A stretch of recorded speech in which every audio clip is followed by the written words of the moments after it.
sementara ini kita tahu yang namanya orang soleh itu yang banyak melakukan ritual. Walaupun tidak ada dampak bagi kehidupan. Bahkan kita sering menganggap seakan-akan diri kita itu paling soleh. Walaupun kita tidak berdampak apa-apa terhadap kehidupan. Maaf sekali lagi. Selama ini kan kita, kalau kita melakukan yang disuruh Allah, kita akan dapat surga nanti. Kalau kita tidak melakukan yang diperintahkan Allah, kita akan dapat neraka nanti. Begitu kan? Berarti kita itu melakukan kebajikan. Mengharapkan imbalan. Terus ikhlasnya di mana? Sedangkan kata Quran, Allah itu hanya akan menerima ibadah orang-orang yang ikhlas. Awaluddin ma'rifatullah. Awalnya beragama itu adalah mengenal Tuhan. Bahkan ma'rifat itu adalah awalnya agama, bukan puncaknya agama. Puncaknya agama baru syariat. Makanya kadang orang mengajarkan ma'rifat tidak bersyariat itu sudah salah kaprah. Kalau ada orang yang mengajarkan ma'rifat tetapi tidak menjalankan syariat itu sudah salah kaprah. Karena puncaknya ma'rifat itu adalah syariat. Puncaknya pengenalan Rasul kepada Allah, salat. Salatnya baru bukan lagi surga, bukan lagi neraka. Karena apa? Saat salat Rasulullah mengatakan hiburanku ada di dalam salat. Bahkan beliau merasakan kebahagiaan yang luar biasa ketika salat. Itu yang harus dicari ilmunya.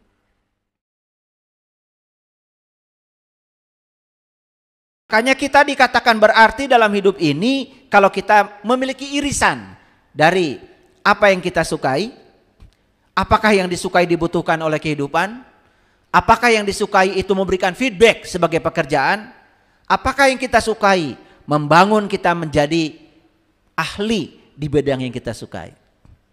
Itu yang disebut dengan ikigai itu. Makanya kalau kita bicara tentang beradaban, tentu saja harus melihat cara hidup masyarakat yang sudah beradab. Ya, sekali lagi, kalau ingin belajar peradaban, lihat masyarakat yang hidupnya sudah beradab. Dan masyarakat yang hidupnya sudah beradab, ternyata memiliki daya guna kehidupannya. Mohon maaf, semua merek mobil yang diparkir di depan itu, kan tidak ada merek otong. Betul nggak? Honda. Betul? Toyota,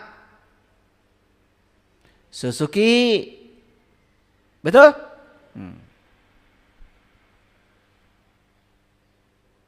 Itu orang soleh itu yang mencipta, yang melakukan sesuatu, yang karyanya dinikmati orang banyak itu soleh.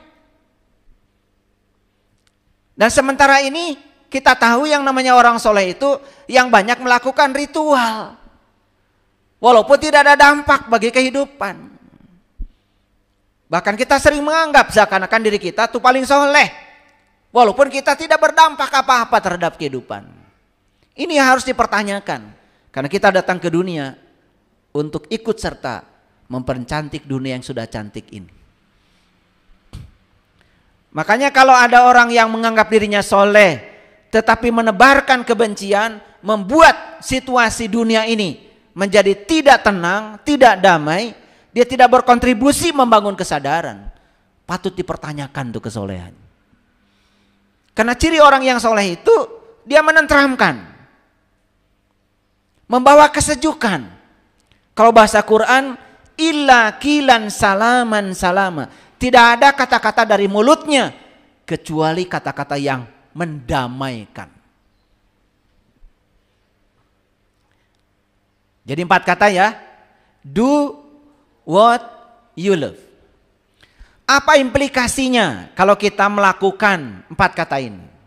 1, kita merasa kalau diri kita ini milik kita. Yang kedua, kita melakukan yang sebenarnya kita sukai. Dan kalau kita melakukan yang kita sukai, sama sekali kita tidak menganggap ada beban pekerjaan di situ. Dan yang ketiga, kita menjadi selaras. Kenapa? Karena kita melakukan hal-hal yang kita peduli dengan yang kita lakukan. Itu yang akan membawa kita kepada kebahagiaan. Masih ingat ya kajian saya sebelumnya? Ya. Kita punya pekerjaan, kita punya penghasilan, kita punya keahlian. Tetapi ternyata saat kita melakukan itu semua, kita tidak bahagia. Karena itu bukan yang kita sukai. Itu sangat berbahaya. Sehingga Senin, Selasa, Rabu, Kamis, Jumat bekerja. Sabtu Minggu liburan. Dan berharap kebahagiaan akan datang di akhir pekan. Ternyata akhir pekan duit juga nggak punya.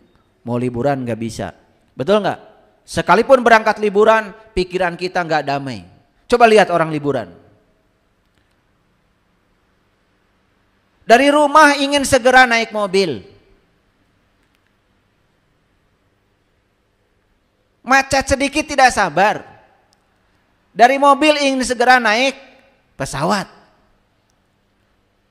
Naik pesawat juga nggak sabar. Delay sebentar marah-marah. Sudah sampai di tujuan ingin cepat nyampe di hotel. Sampai di hotel ingin cepat ke tempat rekreasi. Terus aja pikiran bergerak ke depan. Terus kapan mau bahagia?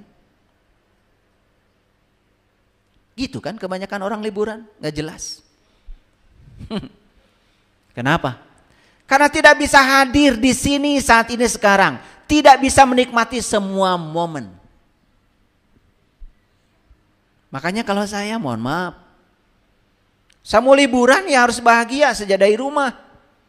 Di rumahnya sudah bahagia, naik mobil bahagia, kena macet bahagia. Tenang aja. Pikiran hadir di sini saat ini sekarang sepenuhnya. Jangan biarkan pikiran membawa kita ke masa depan. Ini bahayanya pikiran. Karena pikiran itu senangnya tergesa-gesa. Betul nggak? Ini bahayanya kita ada di sini tapi pikiran menghendaki kita ada di sana. Coba maaf ya, maaf. Ini yang ngaji hari ini di sini nih, ngaji di sini. Buat apa ada di sini? Kalau pikirannya ada di sana. Tapi kalau mau di sini, sepenuhnya di sini. Hadir di sini, saat ini, sekarang. Nikmati masih bisa duduk. Bisa duduk tuh mewah loh. Nikmati masih bisa memperhatikan saya. Mewah itu. Karena suatu saat tidak bisa menikmati itu lagi. Betul nggak? Nikmati tangan masih bisa ngangkat air untuk diminum. Mewah loh itu. Dan semua kemewahan ini tidak akan kita rasakan di sini, saat ini, sekarang. Kalau kita membiarkan pikiran membawa kita ke masa depan. Jadi bahagia itu sederhana sebetulnya. The present moment. Bahagia itu adalah the power of now. Hadir di sini, saat ini, sekarang. Itu bahagia. Sesederhana itu. Oke, ini udah mulai panas ya. Nah, kalau sudah mulai panas, masuk pada inti pembicaraan kita. Ada kebahagiaan, ada kebajikan. Kebahagiaan itu bukanlah imbalan bagi kebajikan, melainkan kebajikan itu sendiri. Ulangi ya. Kebahagiaan itu bukan imbalan dari melakukan kebajikan, tapi kebahagiaan itu adalah kebajikan itu sendiri. Apa maknanya? Kalau kebahagiaan itu imbalan dari melakukan kebajikan, berarti kita melakukan kebajikan dulu kan, berharap setelahnya dapat kebahagiaan. Berarti saat melakukan kebajikan kan tidak bahagia. Terus saat kita melakukan kebajikan tidak bahagia, hasilnya seperti apa? Keluar dari kata-kata tadi, tidak do what you love. Keluar dari situ. Akibatnya apa? Kita melakukan kebajikan itu asal-asalan. Tidak sepenuh hati. Ngasih sama orang lain ala kadarnya. Itu pun yang tidak dibutuhkan oleh kita. Karena sudah tidak dipakai oleh kita, berikan pada orang lain. Karena kita sudah berkelimpahan, berikan pada orang lain. Kita tidak pernah memberi yang terbaik buat orang lain. Padahal bagi orang yang bahagia, memberi itu sebetulnya bukan untuk orang lain. Memberi itu adalah saya menghargai diri saya sendiri. Makanya saya dengan istri saya membiasakan kalau memberi kepada orang lain yang terbaik. Karena bagi saya, memberi bukan untuk siapa-siapa.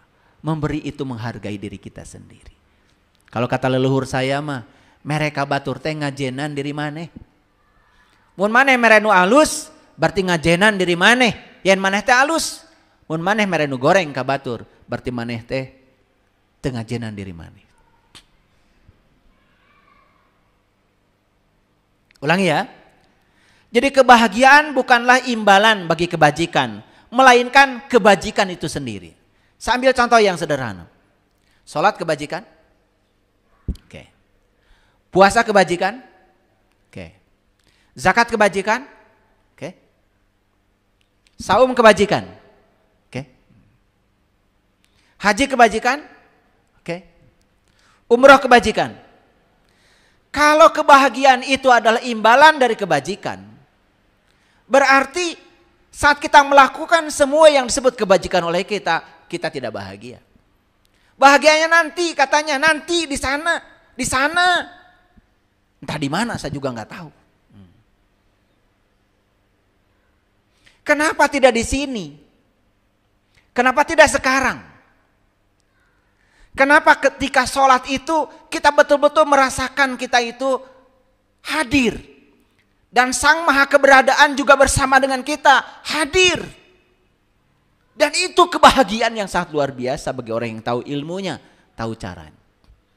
Tapi bagi mereka yang menganggap kebahagiaan itu adalah imbalan dari kebajikan, hanya berangan-angan setelah melakukan kebajikan, nanti dia akan bahagia. Ternyata setelah dia melakukannya pun, dia tetap tidak bahagia. Paham? Udah mulai masuk. Nah, makanya dikasih warming up dulu supaya fokus.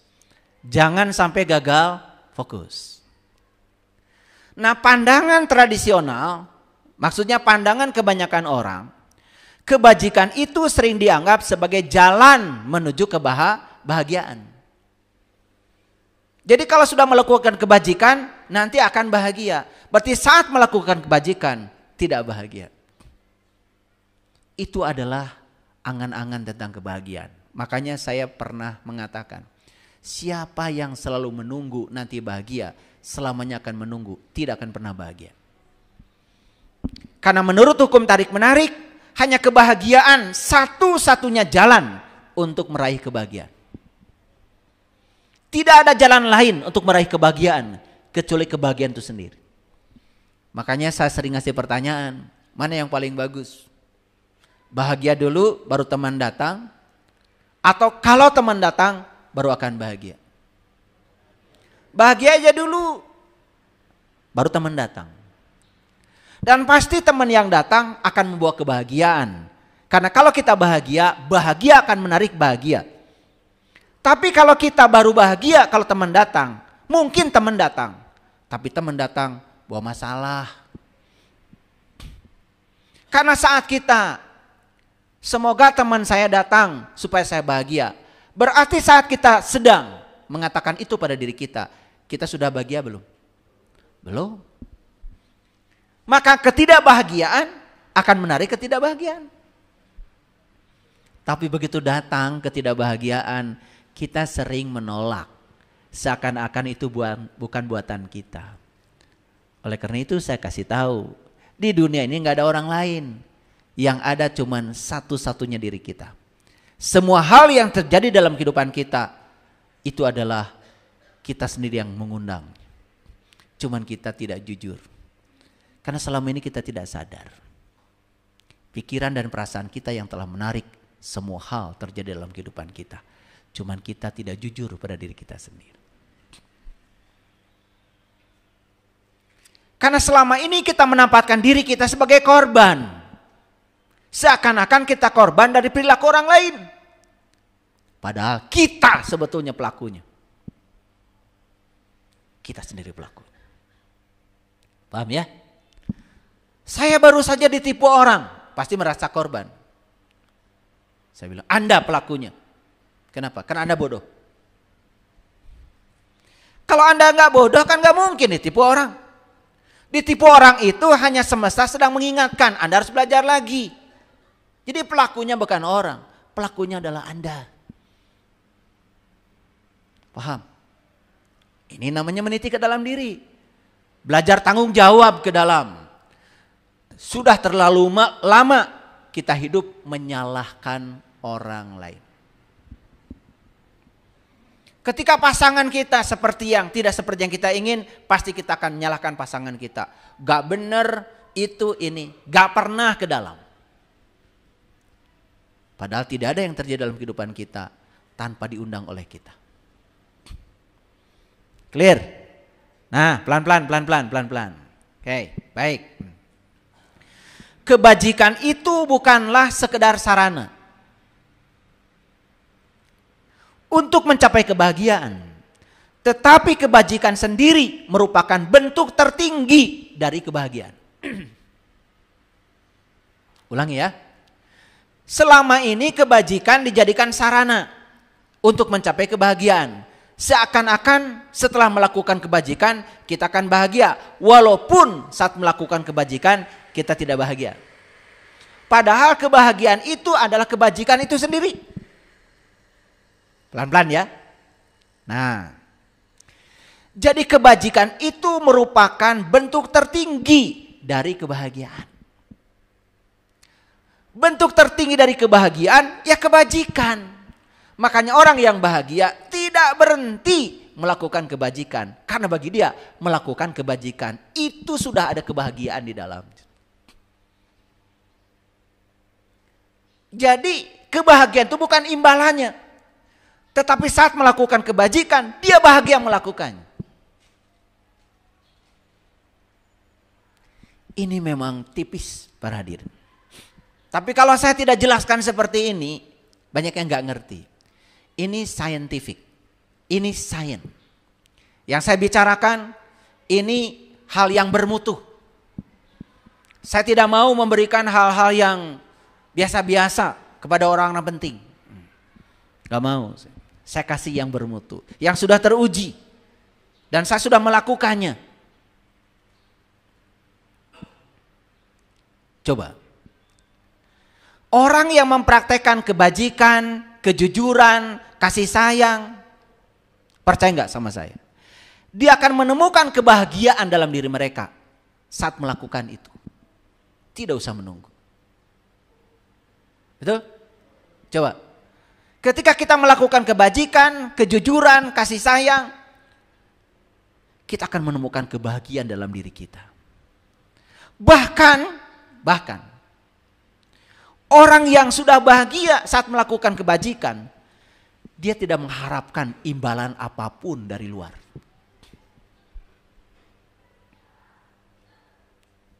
Mohon maaf, apa yang selama ini dilakukan banyak orang? Dia melakukan kebajikan kan berharap ada imbalan. Dan ketika dia mendapatkan imbalan, dia merasa bahagia. Padahal mendapatkan itu bukan bahagia. Mendapatkan itu senang. Karena bahagia itu pada dasarnya adalah melepaskan. Dan tidak mungkin ada orang yang mau melakukan kebajikan kalau dia ingin mendapatkan. Karena kebajikan hanya bisa dilakukan oleh mereka yang siap melepaskan. Saya kasih tahu. Anda punya uang. Kalau Anda tidak mau melepaskan ikatan Anda pada uang Anda pasti tidak akan melakukan kebajikan. Justru saat kita melepaskan uang kita dan kita melakukan kebajikan, kebahagiaan itu sudah ada di situ. Melekat di dalamnya, bukan imbalan dari melakukan kebajikan. Maaf sekali lagi. Selama ini kan kita, kalau kita melakukan yang disuruh Allah, kita akan dapat surga nanti. Kalau kita tidak melakukan yang diperintahkan Allah, kita akan dapat neraka nanti. Begitu kan? Berarti kita itu melakukan kebajikan, mengharapkan imbalan. Terus ikhlasnya di mana? Sedangkan kata Quran, Allah itu hanya akan menerima ibadah orang-orang yang ikhlas. Ini saya kasih tahu. Kalau setiap kita melakukan kebajikan selalu transaksional dan berharap orang lain membalas, Anda belum melakukan kebajikan. Anda baru tukar-menukar kebajikan palsu kepada orang lain.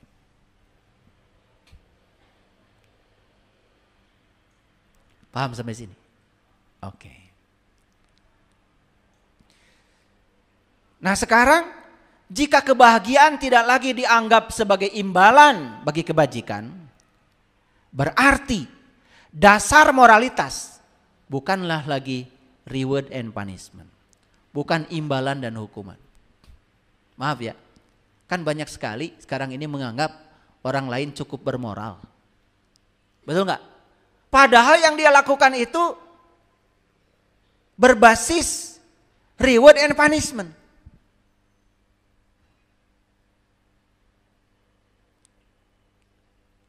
Makanya diajarkan oleh Rabi'ah al-Adawiyah, perempuan sufi yang sangat suci itu. Ya Allah, jika aku ibadah kepadamu karena aku berharap surga darimu, berikan saja surga itu kepada mereka-mereka yang menginginkannya. Dan jika aku melakukan kebajikan itu, karena aku takut sama nerakamu, masukkan aku ke dalam nerakamu, bengkakkan tubuhku. Biar aku satu-satunya yang ada dalam neraka itu. Jangan izinkan ada orang lain masuk ke sana.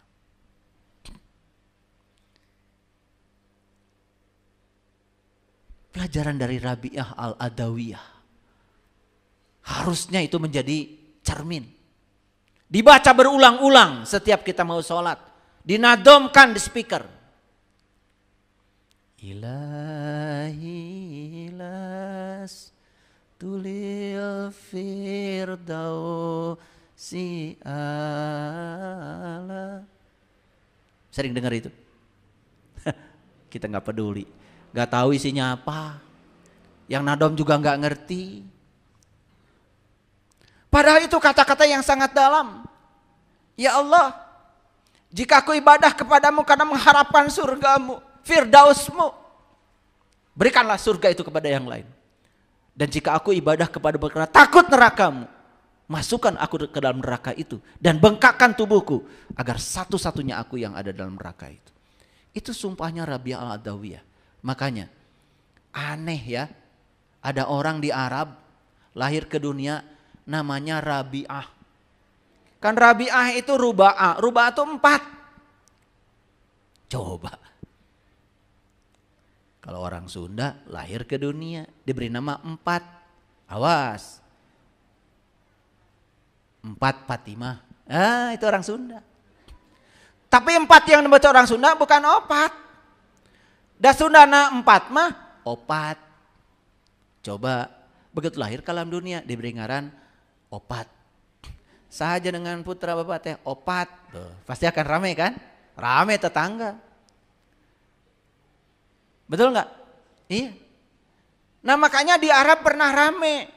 Lahir anak ke dunia namanya Ruba'ah, Rabi'ah. Kenapa ngasih nama 4 anaknya? Sebetulnya Rabi'ah itu simbolisasi dari manusia yang sudah mencapai Ruba'ah 4. 4 itu apa? Syariat, thorikat, hakikat, marifat. Abu Bakar, Umar, Utsman, Ali. Tanah, air, api, udara. Asma, sifat, apal, zat.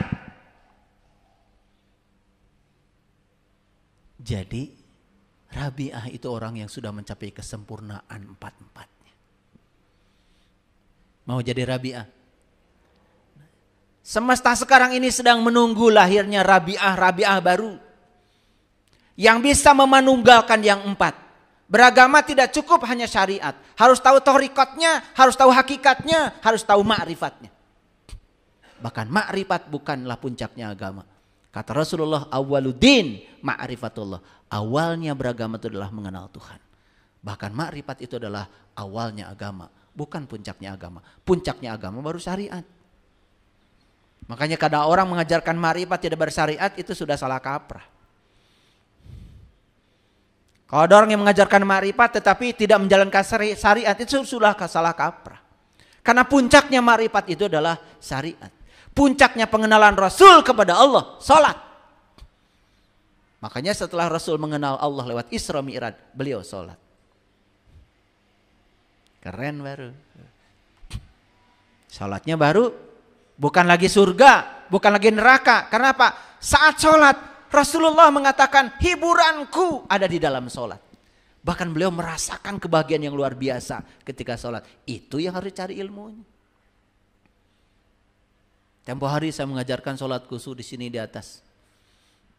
Kalau saya mengajarkan sholat khusyuk satu kelas cuma 40 orang. Tidak bisa banyak.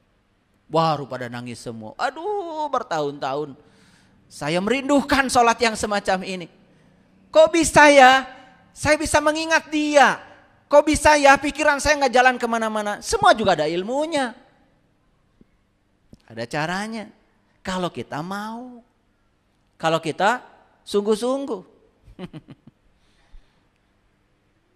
Yang penting kalau buta jangan di depan. Kalau buta belakang. Buta di depan. Nah, untuk menutupi kebutaannya, dandan macam-macam. Segala dipakai. Untuk menutupi kebutaannya, pakai atribut macam-macam. Gak percaya diri.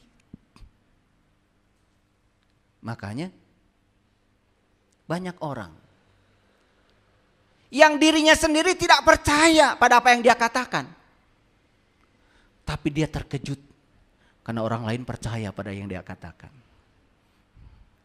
Makanya itu yang membuatnya jadi sombong. Betul nggak? Padahal belum ngalamin. Kira-kira sampai di sini ngerti? Jadi kebahagiaan tidak lagi, jika kebahagiaan tidak lagi dianggap sebagai imbalan bagi kebajikan, berarti kita naik pangkat. Dasar moralitas kita bukan reward and punishment. Dasar moralitas kita adalah dorongan intrinsik karena saya ingin melakukan kebajikan itu. Kalau sudah seperti ini keren. Perusahaan pun kalau sudah dihuni oleh orang-orang yang, kenapa Anda bekerja di sini? Jawabannya, saya bekerja di sini karena saya percaya kalau saya diberi keahlian oleh Allah untuk menjadi kepanjangan tangan Allah membantu perusahaan Bapak. Wah. Dan saya bekerja di sini karena ini adalah sesuai dengan yang saya senangi. Sesuai dengan passion saya. Kerja dari pagi sampai sore. Tidak mikirin gaji, tidak mikirin apa. Kerja terus. Perusahaannya maju. Bukankah dia juga dapat gaji? Coba sekarang perusahaan didatangi oleh orang-orang yang kalau ada majikan kerja. Gak ada majikan gak kerja. Karena dia itu berbasis reward and punishment. Hancur tuh perusahaan kayak gitu. Makanya ada 4 teori motivasi. 1 motivasi reward, 2 motivasi punishment, yang ketiga motivasi kebutuhan, need. Motivation yang keempat, motivasi cinta. Kalau orang melakukan sesuatu karena cinta, di situ ada kebahagiaan. Paham? Banyak gak orang bekerja tapi tidak bahagia? Makanya dia merasa pekerjaan sebagai beban. Akibatnya apa? Jangankan bekerja, maaf, bukan saya merendahkan. Banyak orang melakukan sholat, dia melakukan sholat tidak bahagia. Bahkan ketika saya tanya, kenapa Anda mau belajar sholat khusyuk dengan saya? Jawabannya karena apa? Terus terang katanya, saya selama hidup tidak bisa merasakan rasanya sholat. Jadi selama dia sholat itu tidak merasakan rasa. Padahal kalau kita makan tidak merasakan rasa, pasti malas dong makan. Kan kalian ketika sakit tidak bisa makan. Kenapa? Karena tidak merasakan. Nah sekarang bagaimana kita melakukan sesuatu sementara kita tidak melakukan, tidak merasakan yang kita lakukan. Boro-boro bahagia, merasa damai aja ketika sholat. Coba kalau orang yang sudah mengalami, begitu dia bilang, ini wajah, aku hadapkan wajah batinku kepada zat yang telah menciptakan langit dan bumi. Gak kemana-mana tuh. Dia sudah tahu menghadapkan wajah batinnya kemana. Bukan ke kiblat. Kan yang disembah oleh kita Allah. Dan Allah mengatakan, kamu dikatakan telah menyembahku kalau kamu telah mengingatku. Batinnya cuma ke situ aja. Enak. Berjam-jam sholatnya. Jadi baru tahu, oh pantesan Nabi Muhammad sholatnya sampai kakinya bengkak. Beda kan sama kamu. Kalau kamu kaki bengkak malah nggak sholat.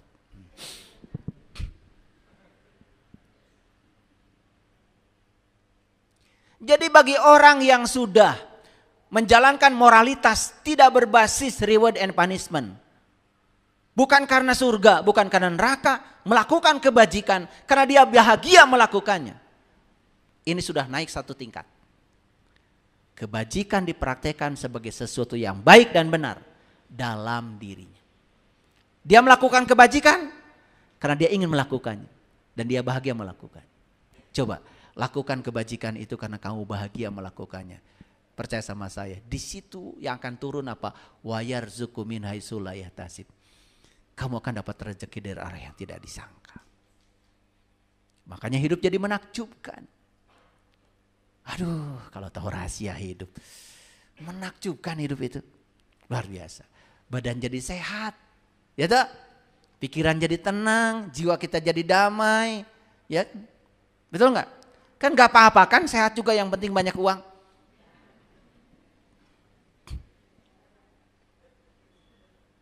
Nggak apa-apa kan, banyak uang juga, yang penting sehat kan. Sholatnya khusyuk, saumnya nyampe pada tujuan, hajinya nyampe pada tujuan, ketemu dengan esensinya, dipraktekkan dalam kehidupan. Damai hidup. Tidak benci sama orang lagi, tidak menghakimi orang, tidak terjebak benar salah, baik buruk, bisa menerima semua orang apa adanya. Hidup kayak gitu.